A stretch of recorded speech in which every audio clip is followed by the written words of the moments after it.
There's a funeral happening inside you right now. No mourners, no flowers, no tears, just you, standing over the grave of every dream you murdered with procrastination, every ambition you strangled with excuses, every version of yourself that could have been magnificent, but instead became another ghost haunting your potential. You feel that hollow echo in your ribcage where your fire used to burn. That's not emptiness, that's a tomb, a monument to the warrior you were supposed to become, now buried under years of maybe later and I'm not ready yet. You've become your own undertaker, shoveling dirt on your greatness, one comfortable day at a time. Marcus Aurelius wrote in the blood-stained fields of war, "What we do now echoes in eternity." But your echo, it's getting quieter, fading. Soon, there won't even be a whisper left of who you could have been, just the deafening silence of a life lived in surrender. Right now, something ancient is stirring in your bones. You feel it crawling up your spine like lightning looking for ground. That's not motivation. That's your true self, clawing at the coffin lid you nailed shut with your own hands. It's been buried alive under layers of societal expectations, family obligations, and the crushing weight of your own cowardice, but it's still breathing, still fighting, still refusing to die. The Stoics called it the hegemonikon, the ruling faculty of your soul. The part of you that knows, with terrifying clarity, that you're living as an imposter in your own life. You're wearing the mask of who you think you should be, while your authentic self suffocates underneath, screaming through the cracks in your fake smile. Every cell in your body knows you're capable of more. Your DNA carries the code of ancestors who survived plagues, wars, famines, warriors who faced death with a grin, philosophers who chose hemlock over dishonor. And here you are, their descendant, afraid of judgment, afraid of failure, afraid of your own shadow stretched across the wall of possibility. You're not watching this by accident.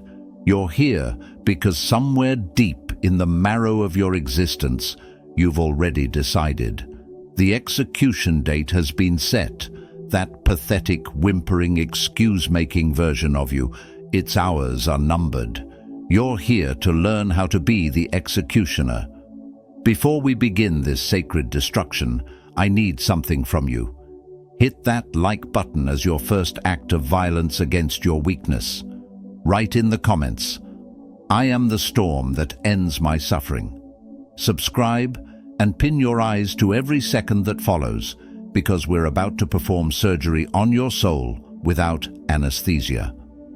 Now let's go. Number 1, the addiction to your own suffering. You've fallen in love with your own pain, seduced by your struggles, married to your misery. You wear your problems like jewelry, showing them off to anyone who'll listen, polishing them until they shine with the false gleam of importance. You've become an artist, and suffering is your masterpiece. Seneca wrote, "We suffer more in imagination than in reality." But you've turned imagination into an addiction. You create elaborate scenarios of failure before you even attempt. You rehearse rejection before you speak. You practice disappointment like it's a religion, worshipping at the altar of "what if it goes wrong?" The sick truth nobody tells you. You're comfortable in your suffering because it's familiar. Growth is a stranger knocking at your door, but misery is family. It knows where you keep the spare key. It has its own drawer in your dresser. It sleeps on your side of the bed while you curl up with your excuses. You've built an entire identity around being broken. I'm just not a morning person. I've always been anxious. That's just who I am. These aren't descriptions, they're prison sentences you've written for yourself, signed with your own blood. enforced by your own choices. You're both the prisoner and the guard, checking yourself for signs of escape, sounding the alarm whenever you get too close to freedom. The ancient Stoics practiced voluntary hardship, deliberately choosing discomfort to build resilience. But you practice voluntary weakness. You choose the suffering that keeps you small over the suffering that makes you great. You'd rather bleed from 1,000 self-inflicted cuts than risk one genuine battle scar. Watch how you defend your limitations like they're treasures. Someone offers help, you push it away. An opportunity appears, you find reasons it won't work. A door opens, you look for the locks. You've become so skilled at suffering that success feels like a foreign language you're too proud to learn. Your pain has become your excuse for everything. Can't pursue that dream? Too damaged. Can't take that risk? Too wounded. Can't change your life? Too broken. But these wounds you're nursing, they healed years ago. You just keep picking at the scabs because you're terrified of what happens when you run out of reasons to stay small. Number 2, the masquerade of false strength. You've been performing strength for so long, you've forgotten what real power feels like. Walking around with your chest puffed out, your voice artificially deepened, your social media curated to showcase a life that exists only in pixels and pretense. You're not strong. You're a mannequin dressed in the costume of courage. Epictetus declared, "Wealth consists not in having great possessions, but in having few wants." But you've confused wanting nothing with being nothing. You mistake numbness for stoicism, indifference for strength, emotional constipation for control. You've built walls so high that even you can't climb over them to reach your own heart. The greatest deception you've mastered, convincing yourself that isolation is independence, that pushing people away is power, that feeling nothing is the same as conquering everything. You've become a fortress with no one inside worth protecting, a kingdom ruling over empty land, a warrior fighting battles that ended years ago against enemies who've long since moved on. You flex in mirrors but fold under pressure. You speak of discipline while sleeping through alarms. You preach perseverance but quit when nobody's watching. Your strength is a performance, and you're exhausted from playing a character you can't sustain. The makeup is running, the costume is tearing, the audience has left the theater, but you're still on stage, performing for ghosts. Real strength isn't loud. It doesn't announce itself. It doesn't need witnesses. It's the quiet decision at dawn to face what terrifies you. It's the gentle refusal to let your past dictate your future. It's the soft whisper that says, "One more," when everything in you screams, "Stop." You've mistaken hardness for strength, but you're brittle. One genuine challenge, and you shatter into 1,000 pieces of pretense. You've been playing soldier in a war that requires warriors. You've been cosplaying courage while your true self cowers in the corner, begging you to stop pretending and start becoming. The Stoics understood that true strength comes from vulnerability, the courage to admit weakness, the power to acknowledge fear, the wisdom to accept help. But you're so busy pretending to be unbreakable that you've forgotten growth only happens through the cracks. Number 3, the poison of borrowed dreams.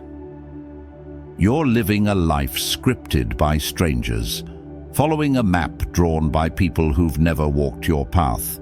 Your dreams aren't even yours. They're hand-me-downs from your parents, society, that influencer you follow who wouldn't recognize you in a crowd. You're a tribute band, playing someone else's greatest hits while your own music dies unwritten in your throat. Marcus Aurelius warned, How much trouble he avoids who does not look to see what his neighbor says or does. Yet you've turned your existence into a competitive sport where the rules were written by people who don't even know you're playing. You're racing toward a finish line you didn't choose, carrying weight that isn't yours, bleeding for victories that taste like ash in your mouth. Every morning you wake up and put on ambitions that don't fit. That career your father wanted, that lifestyle your friends expect, that image that gets likes but leaves you empty. You're a walking cemetery of other people's expectations, each tombstone marking where your authentic desires went to die. The sickness runs deeper than you realize. You don't just follow others' dreams, you've forgotten how to dream your own. When silence falls and you're alone with yourself, you feel that terrifying void where your genuine desires should live. So you fill it with noise, scroll through more lives, adopt more goals that feel like wearing someone else's skin. You've become a pirate of purpose, stealing meaning from every source except the one that matters, your own soul. You quote philosophers you don't understand, chase success defined by metrics you didn't create, worship at altars built by gods you've never met. Your entire existence has become a plagiarized essay, and you're terrified someone will check the sources. Watch how violently you defend dreams that bring you no joy. How aggressively you pursue goals that leave you empty. How desperately you cling to a vision of success that makes you feel like a failure even when you achieve it. You're not climbing a mountain. You're drowning in an ocean of borrowed expectations, using other people's dreams as a life raft that's full of holes. The ancient Stoics spoke of amor fati, loving your fate. But how can you love a fate you didn't choose? How can you embrace a destiny that was assigned, not discovered? You're an actor who's forgotten their acting, living a script you never auditioned for. Number 4, the seduction of tomorrow's salvation. Tomorrow is your drug, and you're overdosing daily, injecting yourself with future promises while your present rots like fruit in summer sun. You've built an entire religion around tomorrow, complete with prophets, your plans, scripture, your goals list, and a salvation that never arrives because the Messiah you're waiting for is you, and you keep missing your own second coming. Seneca wrote, "Nothing is ours except time, but you've turned time into your enemy by making tomorrow your God." You sacrifice today on the altar of someday, bleeding out your present for a future that retreats faster than you can chase it. You're living in a temporal purgatory, neither here nor there, neither now nor then, suspended in the space between intention and action, like a ghost haunting its own potential. Tomorrow has become your most elaborate con. You've sold yourself a timeshare in a future that doesn't exist, making payments with today's opportunities, accumulating interest in the form of regret. Every "I'll start Monday" is a check you're writing that your future self can't cash. Every "next year will be different" is a lie you tell so smoothly that even your conscience believes it. You've developed a sickness where anticipation has replaced action. You get high on planning, intoxicated by potential, drunk on what could be. You've become an architect of dreams who never breaks ground, a composer of symphonies that never leave the page, a prophet of change who never leaves the pulpit. Your tomorrow is so bright it blinds you to the darkness of your today. The perversion goes deeper. You don't just postpone action, you've made postponement into an art form. You've got spreadsheets of dreams, vision boards of someone else's life, detailed plans for a person you'll never become, because becoming requires doing, and doing requires now. And now is the one thing you're allergic to. You treat tomorrow like a mystical land where motivation grows on trees, where discipline falls like rain, where you wake up transformed without having done the work of transformation. You've confused the calendar changing with you changing. You think time will somehow make you ready, when all it really does is make you older. The Stoics practiced premeditatio malorum, imagining loss to appreciate the present. But you practice procrastinatio aeternum, eternal delay disguised as preparation. You're sharpening a sword you'll never swing, loading a gun you'll never fire, training for a war you'll never fight because fighting requires presence, and you're always absent, living in the tomorrow that never comes. Your future self has become your imaginary friend, the one who'll fix everything, achieve everything, become everything. But that person is a myth, a fairy tale you tell yourself to avoid the brutal reality that change happens now or never. That transformation is present tense, that tomorrow's you is born from today's choices. Number 5. The massacre of your potential. You're committing genocide against your possibilities. Every day, you line up versions of who you could become and execute them with the efficiency of a machine built for self-destruction. You're not just killing time, you're murdering futures, assassinating alternatives, slaughtering the infinite iterations of your greatest self. Epictetus taught, "No one can hurt you without your permission." But you've given yourself unlimited permission to commit atrocities against your potential. You're both the victim and the perpetrator in a crime so perfect that no one else even knows it's happening. You smile while you strangle your dreams. You laugh while you suffocate your ambitions. You post motivational quotes while you poison your possibilities. Inside you right now exists a graveyard of the selves you could have been. The athlete you never trained to become, the artist you never had the courage to express, the leader you never stood up to be, the lover you never allowed yourself to embody. They're all there, decomposing in the soil of your cowardice, fertilizing nothing but regret. You've mastered the art of self-sabotage with such precision that it looks like bad luck. That opportunity you just missed. You saw it coming and stepped aside. That relationship that didn't work out. You demolished it brick by brick. That dream that wasn't meant to be. You suffocated it in its sleep and attended the funeral as a mourner, not a murderer. The horror of your situation isn't that you're failing, it's that you're succeeding at failing. You've become so efficient at destroying your potential that it's become your primary skill. You're a black belt in giving up, a grandmaster of quitting, a virtuoso of self-defeat. You've turned limitation into your profession and excuses into your native tongue. Watch the precision with which you destroy opportunities. Someone offers help. You find a reason to decline. A door opens. You find a reason it's the wrong door. A path appears. You find a reason it leads nowhere. You're not lost. You're actively destroying the map. You're not stuck. You're building the walls. You're not unlucky. You're the architect of your own misfortune.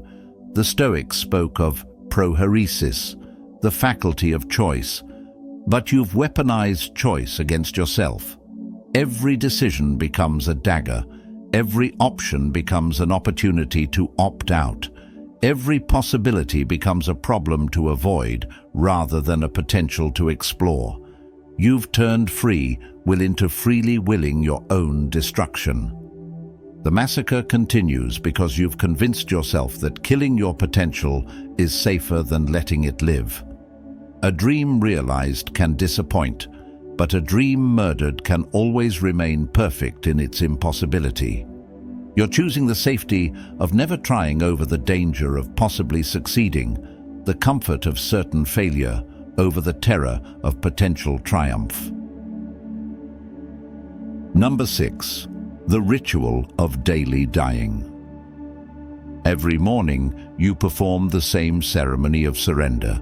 Eyes open, spirit closes, feet hit the floor, dreams hit the ceiling. You've perfected a morning routine of murder, killing your ambition with the precision of a priest performing last rites on your potential. You don't wake up. You resurrect into the same death you died yesterday. Marcus Aurelius rose before dawn to write, "When you wake up in the morning, tell yourself, the people I deal with today will be meddling, ungrateful, arrogant, dishonest, jealous, and surly." But you wake up, and the only person displaying these qualities is the one staring back from the mirror. You've become your own worst enemy, greeting yourself each morning with the enthusiasm of a grave digger reporting for overtime. Your morning ritual has become a satanic mass celebrating your own mediocrity. The snooze button is your unholy communion. The scroll through social media is your toxic prayer. The excuses you rehearse are your blasphemous hymns.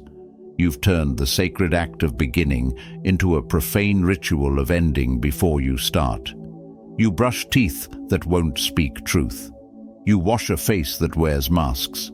You dress a body that carries dreams like a hearse carries caskets, with professional detachment and practiced solemnity. Your morning shower doesn't cleanse. It drowns whatever voice inside you still whispers, "Fight." The water runs cold with the chill of your surrender. The tragedy isn't that you die daily. The Stoics actually recommended that practice. The tragedy is that you never resurrect as anything greater. You're stuck in a purgatorial loop, dying the same death, waking to the same weakness, rehearsing the same retreat. You're Sisyphus, but instead of pushing a boulder up a mountain, you're pushing yourself deeper into the ground. Your breakfast feeds a body that won't move toward greatness. Your coffee awakens a mind that immediately plots its return to sleep. Your morning motivation lasts exactly as long as it takes to encounter your first excuse. You've turned the dawn, nature's symbol of renewal, into just another witness to your decay. The ancients greeted the sun like a brother in arms. You greet it like a judge at your execution, resentful of its arrival, bitter about its expectations, already planning your escape into the darkness of another wasted day.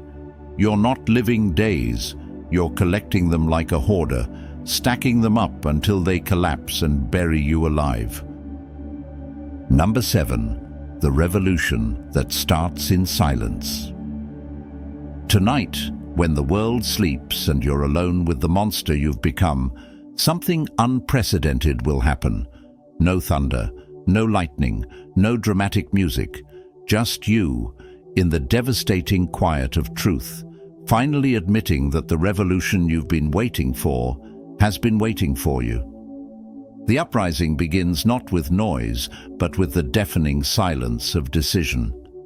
Seneca wrote, "Every new beginning comes from some other beginning's end. But your end won't be poetic. It will be brutal, clinical. The weak you doesn't get a funeral. It gets an unmarked grave. No ceremony, no closure, just the cold execution of everything that's been holding you hostage. Tonight, you become both the revolution and the revolutionist.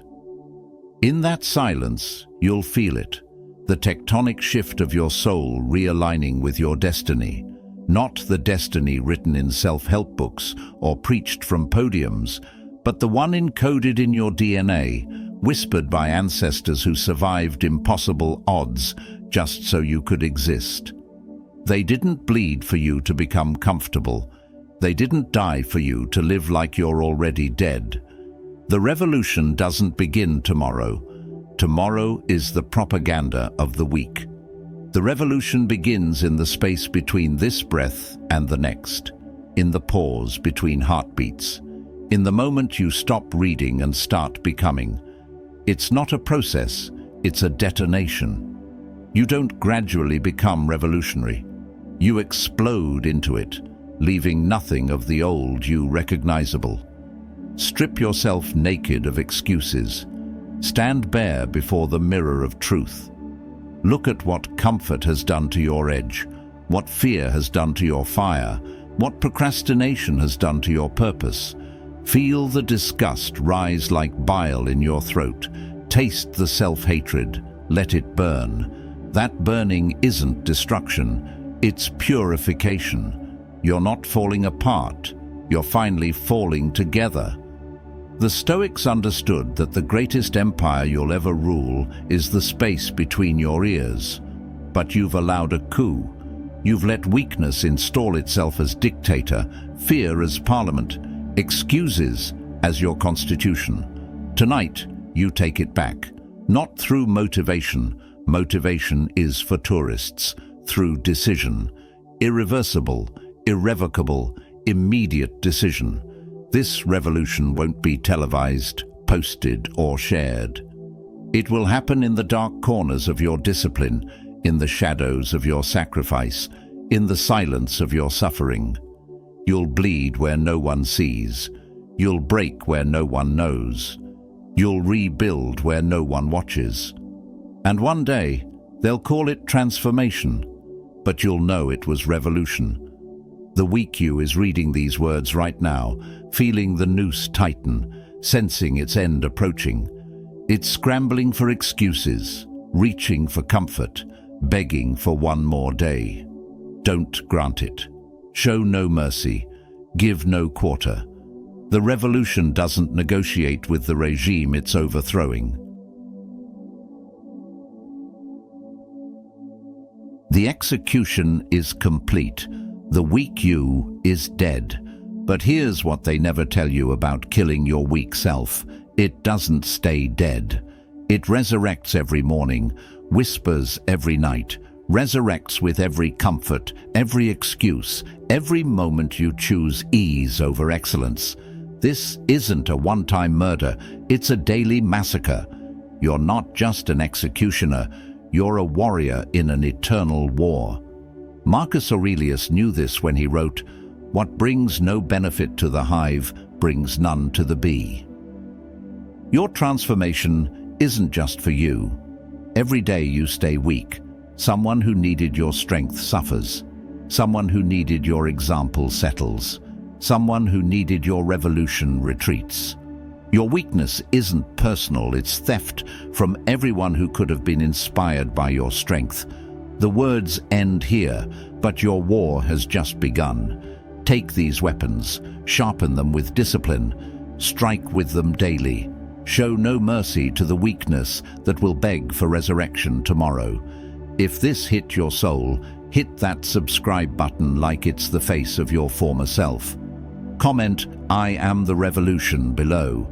Share this with someone who needs to die to their weakness today. Your revolution starts now, not tomorrow. Now.